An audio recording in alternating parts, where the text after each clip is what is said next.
been forwarded to an automatic voice message system. At the tone, please record your message. When you have finished recording, you may hang up or press 1 for more options. Hi, my name is Jamie. My family was old friends with Marsha Ferber, and we heard, I don't know, maybe you were with her, maybe you were friends with her. So we just wanted to ask you a few questions. Thank you. Bye. God, it makes me so nervous calling people like this. Let's see. Should I try another number? Whew. I hate this part. The true crime part. Marsha disappeared on April 25th, 1988. And the first step to finding out what the hell happened to her is getting a clear picture of what the hell happened in the days surrounding the disappearance. So even though that means stepping out of my comfort zone, that's where we're going to start. I'm Jamie Zellermeyer. And I'm Karen Zellermeyer. This is I Was Never There, Episode 2. I hear her voice in the morning as she calls me. Radio reminds me of my home far away. Driving down the road, I get a feeling like I should have been home yesterday.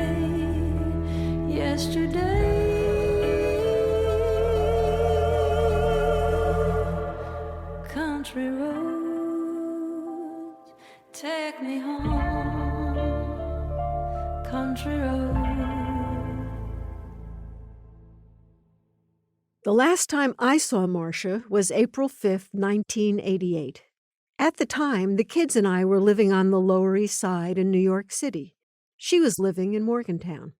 We met in Baltimore to celebrate our birthdays. I was turning 39, she was turning 47. Baltimore was a midpoint between us, and it was where our friend DL lived. All right, so DL, you want to introduce yourself and tell us when you first met Marsha and how? Well, no, but I guess that's why I'm on here. This is DL. That stands for Deborah Lynn, and I guess I was DL back in the 80s, so... I've known DL for more than 40 years. She's one of my dearest friends. And, like Marsha, she's been another mother figure in Jamie's and her sister Sarah's life. When we started this project, DL was the first person we went to. We knew we couldn't do this without her, and Marsha was a major influence in her life, too. I was sort of a hippie wannabe, but I didn't get bona fide until the whole co-op, Ram Dass, Grateful Dead, you know. It's Marsha made me a hippie, a real hippie. DL is a native West Virginian. She's funny, loud, spiritual, and spirited. We love her, and so did Marsha. They met at the Morgantown Food Co-op during what DL calls the Great Sugar Debate. Marsha was fighting to keep the co-op sugar-free. Marsha and I both wanted our bodies to be our temples, but, you know, we didn't treat them as such. DL and Marsha became fast friends, and eventually DL helped her purchase the 2 music venues that Marsha owned and ran, a bar called the Underground Railroad and an alcohol-free space for minors called the Dry House. On top of that, Marsha owned one communal living house, Earth House 1, and managed another, Earth House 2. And, of course, she was always selling pot. That first weekend in April, Marsha was cooking up a plan to move to Florida and start our hippie retirement community. We were going to grow old together. She was definitely disenchanted and talking about moving on, and I mean, she was over it. What was she over? Morgantown. Morgantown is a big part of this story. So we want you to have a feel for the place. To draw that picture, DL recommended we reach out to Michael Tomasky. Michael grew up in Morgantown. Today, he lives in D.C. and is a journalist and the editor of The New Republic. He loves Morgantown and is a student of its history. He also plays guitar in a band called the Social Demons. Back in the day, they were a big part of the music scene at the Underground.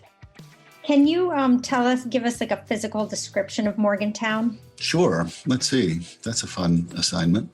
Morgantown is a big small town or a small big town, depending on how you like to think about these things.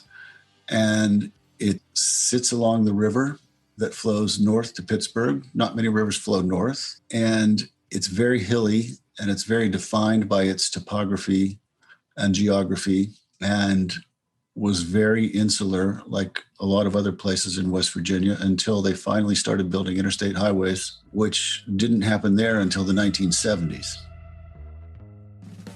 When I was 6 years old, I moved to Morgantown with my dad. My parents had separated. My mom came out as a lesbian, and my dad decided to go to law school. I went with my dad, and my 3-year-old sister stayed with my mom on the farm. Sarah and I ended up moving to Morgantown a year later. Compared to our farm, which was 70 miles to the south, Morgantown felt really urban to us, more like a city. It had movie theaters and the university, a big medical center, and restaurants. It also had a progressive community, so we didn't feel so isolated or like outsiders. Yeah, the Morgantown of that time was full of a lot of people who came there to go to college in the late 60s, early 70s, mid 70s, never quite finished and never quite left. The Cultural Revolution that hit the country in the late 1960s, didn't skip Morgantown. When people think of student unrest, they think of Columbia and they think of, Berkeley and so on, but it happened everywhere. But while we lived there, the state was becoming more and more conservative. The culture of the state began to change in the 70s and into the 80s when the Southern Baptist Convention started to make a lot of inroads into the state. And I once looked this up. In the 60s and in through the 70s, there were hardly any Southern Baptist churches in the state. And by the 80s, leading into the 90s, there were a few hundred. And so that was a big, big change. The pro-life movement in the state became really powerful politically through the course of the 1980s, I would say. You had these cultural conservative factors on the rise, and the one anchor that kept the state weighted somewhat to the liberal left side, the union presence, starting to vaporize. Within the context of that conservative shift, Marsha was bold in her efforts to create spaces that were feminist and anti-racist. She named her bar the Underground Railroad, and if that doesn't send a message about her values, I don't know what does. It was a place where everyone, from hippies to punks to queers, could go and be unapologetically themselves. Here's DL talking about what the Underground meant to Morgantown. I mean, it was a melting pot of everything that was diversity in West Virginia. And it's what made it safe for everybody. It's what made it radical. It's what made it home for some people. Morgantown was a great place to live, but after a while, I moved on to New York City. I didn't want my kids growing up thinking the world was just white and Christian, and being a dyke in West Virginia wasn't easy. A little later, DL also moved. The weekend we met in Baltimore, it sounded like Marsha was ready to leave too. But a few weeks later, on Saturday, April 23rd, Marsha told DL something different. And then my last conversation with her was where she was thinking of staying there because of the Morgan Theater. She was calling me to say I might have changed my mind about moving to Florida. The next day, Sunday, Marsha watched her friend Jack Herbert's flea market booth as a favor. Jack was another really central figure in Marsha's life. Marsha liked to joke that he was her gay husband. We had to have her husband. I was just going to say. Yes, had to have her husband. Oy vey.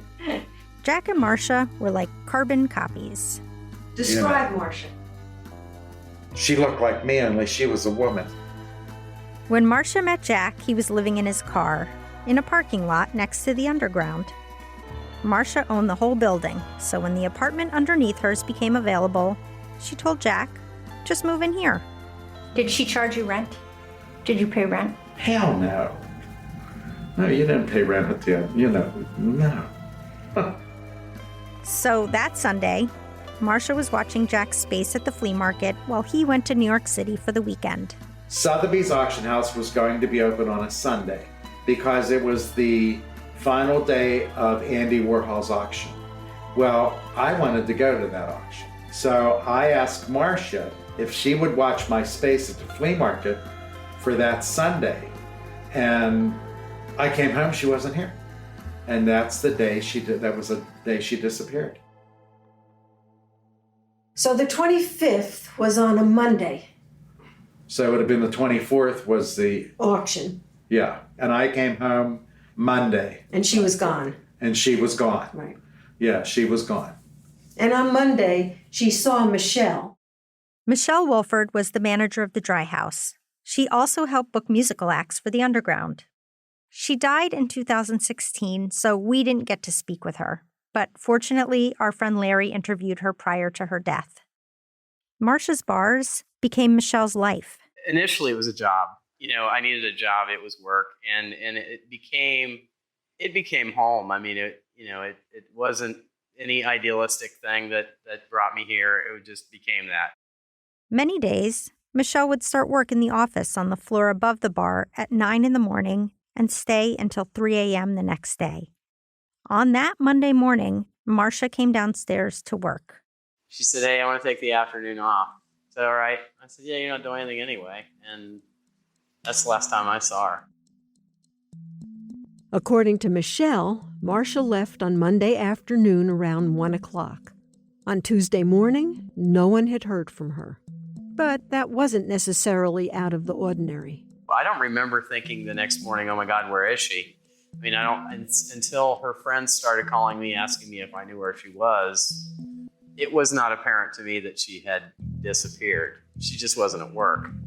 I mean, it would not have been unusual for her to be in her apartment, and I wouldn't even have known, I think most people here thought, it's Marsha. She'll show up when she shows up. And I remember, I think that week, pretty sure Firehose was playing that week, and she liked them too. Marsha loved Firehose, and she didn't like missing out-of-town bands when they were playing at the Underground. But Firehose came, and Marsha did not show up. So that was kind of like, okay, she's not here for this. Something's wrong. Michelle called DL to ask, "Have you heard from Marsha?" And DL started calling around and asking other people, including me. But no one had heard from her.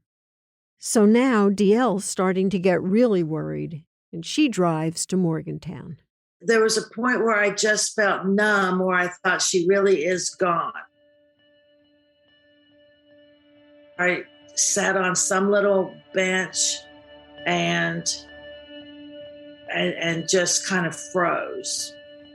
I mean, I just sat by myself in the dark, in the bar for however long it was, just frozen that this was happening.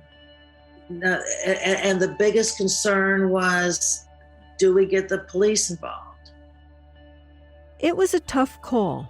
There was a policy at the bar that you didn't call the police for anything.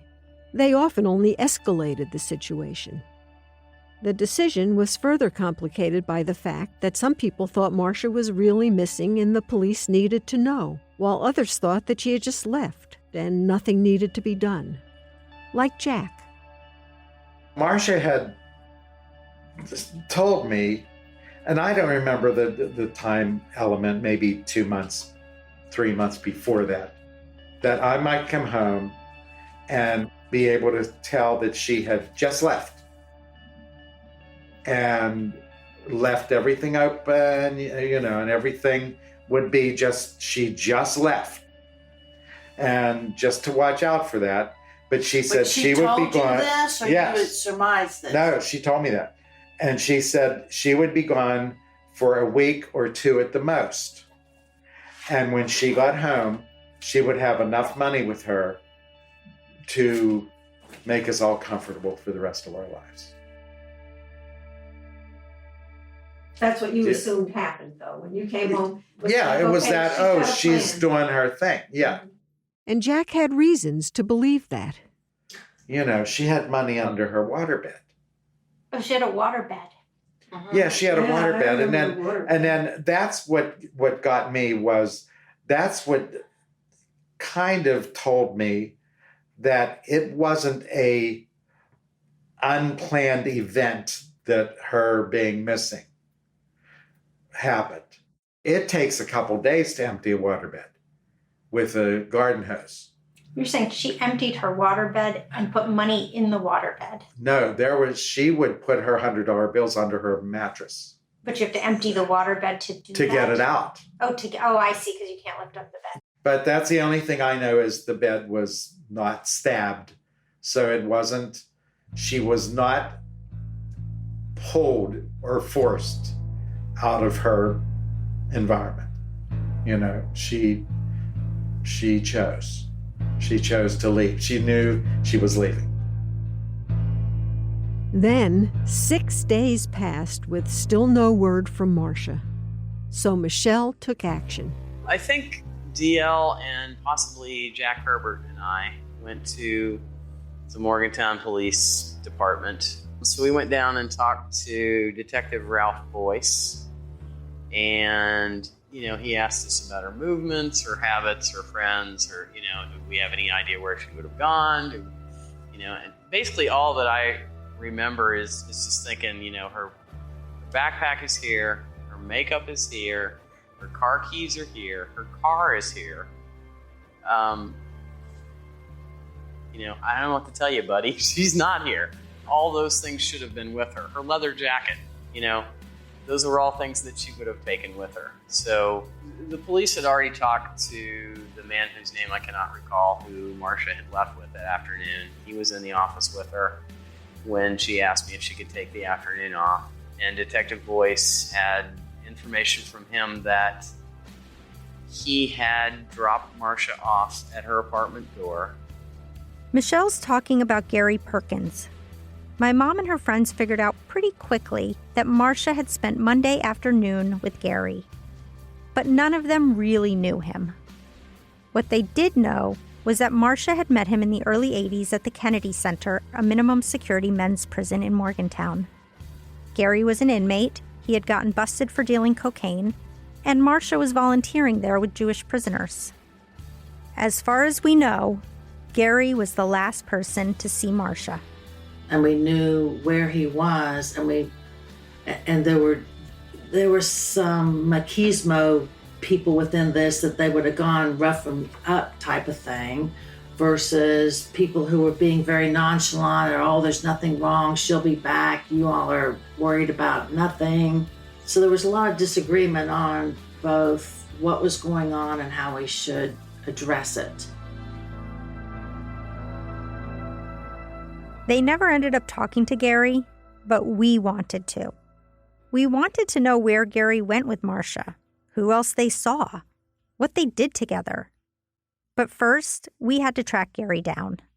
And even if we found him, Marsha disappeared 34 years ago.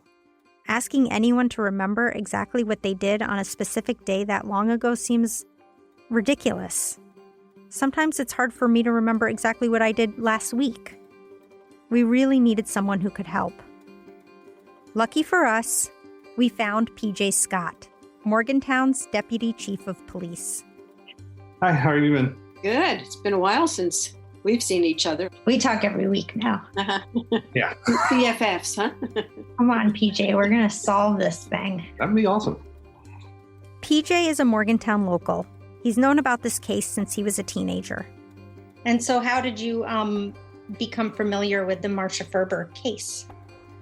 I'd been familiar with it since probably around the time it happened. My father was a police officer here. He started in the mid 80s and transitioned in and actually worked in the same position I'm in now. So I'd heard it spoken of when it happened. And then when I got back in here, I kind of took a look at all the cold cases we had and kind of did basically a triage of, which cases were promising and it had leads. And Marsha's was in there with some of the other cold cases. In my early days as a junior detective, PJ became our go-to guy. As I tried to wrap my head around how to approach true crime, I would call him and explain all the leads I thought we had. And then he would shoot them all down one by one. But PJ also gave us a bunch of new leads in the form of assets from the investigation, including a recording of Gary's statement. I'm ready. You ready? The following is a taped verbal voluntary statement given by Gary Hamilton Perkins. Statement is being given in reference to an investigation of a missing persons, a Marsha Ferber. Can you tell us of your contacts with her shortly before her disappearance? Okay. After I made my phone call setting up the time, drove down to Morgantown to show her some listings that she inquired about in the Florida area. And that was my main objective going down there. At that time, she also wanted to show me the theater. Monday morning, I ate at the I'm pretty sure it's called the Blue Ribbon. It's a restaurant right next to the Underground. And then I went up to her office. She was doing some business up there with some other people. We left from there approximately noontime or a little after to an apartment complex in Morgantown. After we left the apartment complex, we went straight to the Sheridan in Greater Pittsburgh area, which is off the Turnpike at 79. She was waiting for somebody there, from what I understood. The police got receipts from that Pittsburgh dinner, one New York strip and one chicken parmesan. And the police talked to the waiter who had served them. According to him, Marsha looked tired and Gary looked spaced out. Because Gary was the last person to be seen with Marsha, it made him a prime suspect to the police. Gary was number one there for a long time. And then keeps getting me off Gary is why would he, I don't know why he would, if he was involved in anything at all, why he would ever say anything like he was with her or anything. He could have just said, I left town. I didn't take her to Pittsburgh. What he did give up that could be corroborated was corroborated. Like, we had dinner here. We ate this. We did this. I mean, why even go to that far? If you were involved in it, I think you just said, I don't remember where we ate. I don't remember where we went. Especially with a lawyer there. If he says, I was involved in this, the lawyer's going to say, we're not interviewing, we're not saying anything because the police don't have anything. Don't give them anything to start working on. Honestly, I'm surprised the police seemed to think that Gary exonerated himself from any involvement. His statement left me with a lot of questions. Who did they go see in that apartment complex? Did he really not know who Marsha was meeting that day in Pittsburgh? I find that hard to believe. And how do we know that he dropped her off at her apartment? Because he said so? No one saw her. And he refused to take a lie detector test. Again, it's hard to get a real feel on him without meeting him in person, talking to him in person. So we reached out to Gary ourselves. So what happened? Are we recording? I am recording, yes. Okay. So he left me a message saying, I want nothing to do with this. Never call me again. I've only had grief from this. Fortunately, I did not listen to his voicemail. I just saw that he called me and I called him right back. And I asked if we could interview him and he said, absolutely not. But then I couldn't stop him from talking. And he was an absolute sweetheart by the end. Gary did not want to be interviewed. He said he didn't want the negativity in his life. He did talk to me, though, for almost 2 hours about Marsha and how much he loved her and how they met at the Kennedy Center. But in that whole call, if he knew anything, he did not reveal it to me. It's a long call. Draining. Well, you've done good. You've done good, Mom. In addition to Gary's witness statement, PJ also gave us a full police report. 16 pages of notes taken by Detective Boyce, now deceased, who was the lead on the case. So on May 1st, 1988, Officer Kress of the Morgantown Police Department took a missing person report from Jack Herbert at 123 Pleasant Street. Mr. Herbert told Officer Kress that his housemate, Marsha Ferber, had not been seen or heard from since Monday, April 25th, 1988. The more we read, the more leads we found. Honestly, reading this report was like listening to a game of telephone. Detective Boyce followed up on a tip that Marsha Bowden is Marsha Ferber's maiden name, was staying at the Comfort Inn. There were cassette tapes of Marsha talking with a psychic. These tapes were stolen out of somebody's car after the disappearance. To look for Miss Ferber in the basement of the Met. Detective Boyce confirmed that there was a Marsha Ferber in a gray Trans Inn. One set of remains. Jakeway searched the interior of Miss Payne with purses. Ferber was not located, went to the Comfort Inn and spoke with Miss Bowden and confirmed that she was not Miss Ferber. Yeah. Okay. Everyone in Morgantown had a theory about Marsha's disappearance, and it's hard to tell if any of them are true.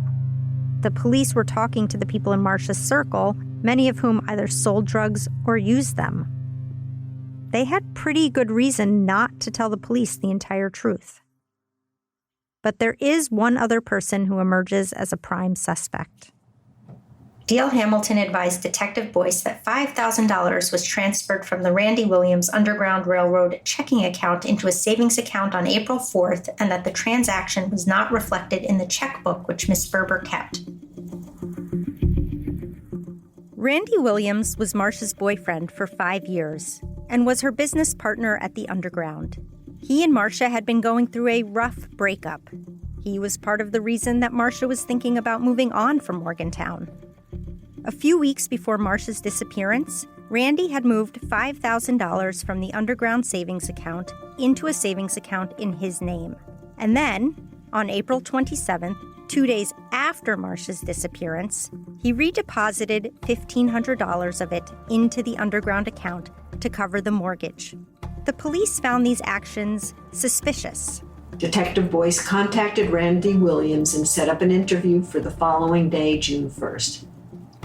On June 1st, Detective Boyce interviewed Randy Williams, stated that he was a shareholder in the Underground Railroad, 20 shares, and that he had known Miss Ferber for 5 years. Mr. Williams stated that he did not know where Miss Ferber was or anyone who did know where she was. Mr. Williams stated that he had last seen Miss Ferber at 3:30 in the morning on April 24th. Besides Gary, Randy was the only other person that the police seemed to really suspect, which makes sense. He did take money out of the Underground account. Heading to Randy's. Walk down a long dirt road. Gravel road. Am I getting close? A little bit. 0.2 miles. I was just thinking, I want to know how he got the name Squeak. Yeah. When Marsha started hanging around with Randy, none of us knew him. All I knew about him was that he was this tall, skinny biker dude who sat at the end of the bar drinking beer. His friends called him Squeak. Honestly, their relationship was always confusing. Why was Marsha hanging with this guy 12 years younger than her? And why did she make him a partner in the bar? That seemed really odd. And then, right after Marsha's disappearance, Randy took the actual physical bar out of the Underground, which made a lot of people angry at him, especially DL. What right did this guy have to mess with Marsha's legacy? This is out there.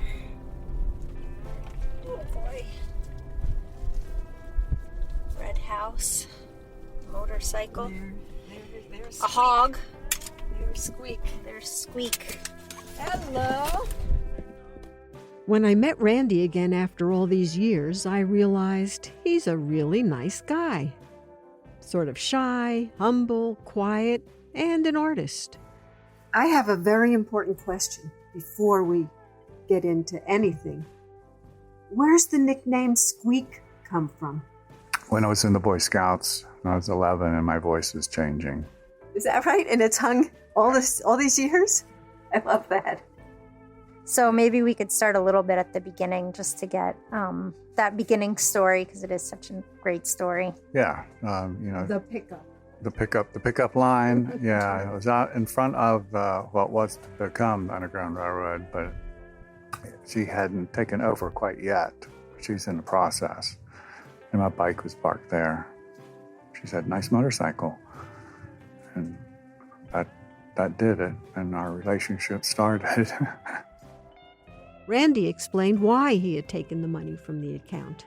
I don't have any money here, and I never really took any. I was never paid down there. I mean, I would get tip money and, a little bit of money here and there, but, I was basically a volunteer. When she disappeared, what the money that was left over, I just took it out. Said, "Oh, man, I don't have any money."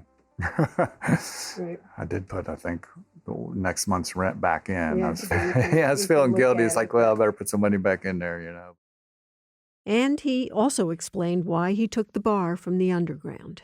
Do you have the bar here? We hear a rumor that you Yeah, I have the bar. It's not here. Oh. It's in town there. And I was just at it this past week. And a small group of us. It's great. We sat there and at the bar. Is it being used as a bar? Yeah, just our personal bar, though. The new owner of the underground was going to throw the bar out. Randy helped save it.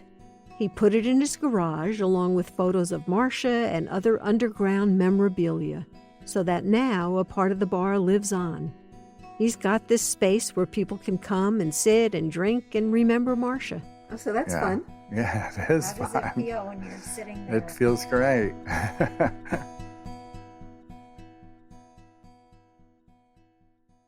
Other than the statements from Gary and Randy, the police notes left us with more questions than answers. Lots of folks we wanted to speak to, and not much we could corroborate. Until we read this. And then on August 2nd, Detective Boyce received information from, in quotation marks, Robert L.N.U., that Miss Ferber had got $35,000 worth of marijuana from New York the weekend before she disappeared, and that she was to meet Perkins to distribute the marijuana. LNU stands for last name unknown. We do know from other folks we've spoken to that Marsha had gotten $30,000 to $35,000 worth of weed from New York the weekend before she disappeared. We also heard further corroboration from Jack Herbert. That safe story, oh God. Rita came down with two guys and she said, "You have a box for me." Rita was another one of Marsha's Kennedy Center connections. She was the mom of one of the inmates that Marsha met while volunteering there. Rita lived in New York, and Marsha would regularly drive up to buy weed from her. Shortly after Marsha's disappearance, Rita came down to Morgantown, looking for something she thought belonged to her. And I said, "What is it?" And she said, "I don't know, some kind of a heavy iron box." And I knew what it was. She said, "Where's the key?" I said, "How would I know?" I said, "I have no idea." I said, "That was all Marsha." And so she said, "We have to see what's in it." So I went back to the flea market and got a hammer from the booth there and brought it over and beat the bottom of it out because it was cement. The bottom of those old safes were cement. So I got it out, and there was $30,000 and a piece of hash about the size of a half a loaf of bread in it. And she said, "Thank you very much. Goodbye." Thank you. No, she's had the balls. Meanwhile, she's standing there, see me beat the thing open. Well, if I'd have had the key, I wouldn't have beat the thing open. But, well, hello. But she said, "Is this all there is?" Hello, it's better than nothing, isn't it? I had no idea what was in there. But if I'd have known, the underground could have used that $30,000 for something, and then screw her and her drug money. Sorry, but that's me, and I could have enjoyed the hash myself. So we know that this story in the police report wasn't just a rumor. That seems like it would be a huge lead.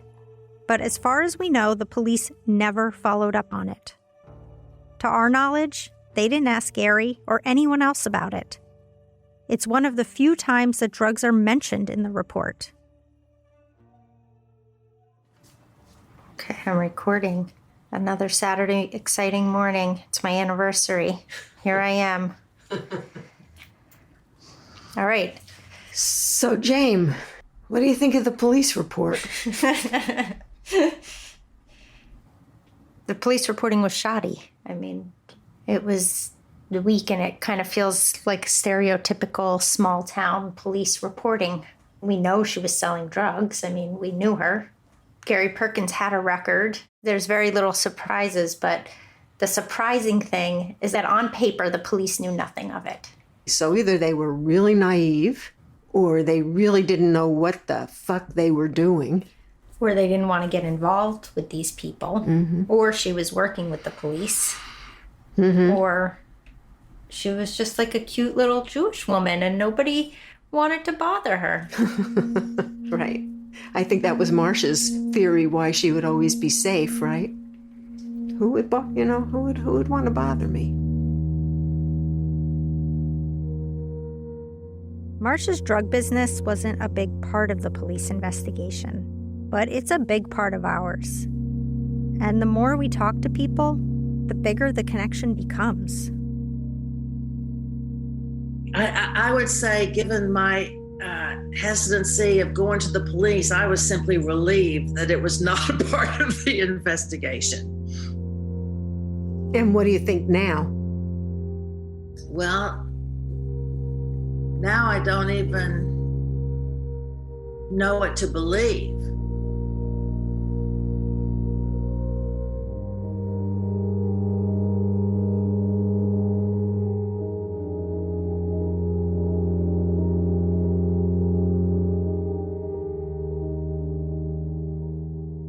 I Was Never There is a Wonder Media Network production. It's hosted by me, Jamie Zellermeyer, and my mom, Karen, and it's based on our lives. It's produced by Allie Wollner, Lindsay Cradwell, Adesua Agbenile, and Liz Smith. It's edited by Jenny Kaplan and Liz Smith. Our executive producers are Jenny Kaplan, Jamie Zellermeyer, and Karen Zellermeyer. Production assistance by Alessandra Tejeda. Our music supervisor is Sarah Tembekjian. The theme music is Take Me Home, Country Roads by John Denver, performed by Brandy Carlisle. Special thanks to Larry Dowling for allowing us to use his interview with Michelle Wolford. If you're enjoying the show, we'd love your help in getting the word out. Please rate and review on Apple, Spotify, or wherever you listen to help others discover I Was Never There.